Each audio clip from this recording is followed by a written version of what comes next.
boylarni kambag'allardan ajratib turadigan 5 ta odatni masalan hozir tushuntiraman. Birinchisi, boylarning daromadi oshganda ularning xarajati ham oshmaydi. Kambag'allarda bu aksincha, ularning daromadi oshgan sari xarajatlar orqasidan yetib oladi, bir xillardan oshib ham ketishi mumkin. Ikkinchisi, boylarning daromadi oshgandan keyin ularning xarajati oshmasa, ularda ortiqcha pul paydo bo'ladi. Ular u pulni jamg'arishadi va investitsiya qilishadi. Kambag'allarda bu boshqacha, ular hamma puldan saflab olishadi. Bir xillarida ular minusga ham chiqadi, chunki qarzlar olib tashlashadi, kreditlar olib tashlashadi. Uchinchisi, boy insonlarda kapital barpo qilish strategiyasi bor bo'ladi.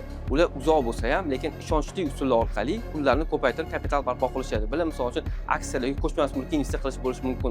Kambag'allar bo'lsa, aksincha ular tez boyib ketish yo'llarini qidirishadi. Ular pullarini va vaqtlarini tradingga, lotereyaga, signallarga yoki stavkalarga sarflab yo'qotib olishadi.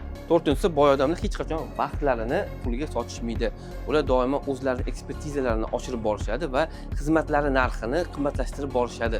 Kambag'al odamlar bo'lsa, maosh quliga tushib qolishadi. Ular qancha ko'p ishlasam, shuncha ko'p pul topaman deb o'ylab, o'z vaqtlarini pulga almashtirib borishadi. Beshinchisi va boy bo'lishda eng muhimi, boy insonlar hech qachon pullarda emotsiyaga berilishmaydi. Ular ratsional fikrlashadi, emotsional xarajatlarni olib tashlashadi va pul bilan faqat matematik yondashishadi. Kambag'al insonlar bo'lsa, aksincha emotsional xaridlarga moyil bo'lishadi. Shunga ham ular ko'pincha kerak emas telefonlar, gadjetlar, kiyim-kechaklar va qanaqadir marosimlarga pullarni sarflab tashlashadi. Agar siz ham o'zingizda boylar kabi odatlarni shakllantirmoqchi bo'lsangiz va pul jamg'arib ko'paytirishni o'rganmoqchi bo'lsangiz, men sahifamga obuna bo'ling. Men sizga moliyaviy savodxonlik bilimlarini o'rgataman.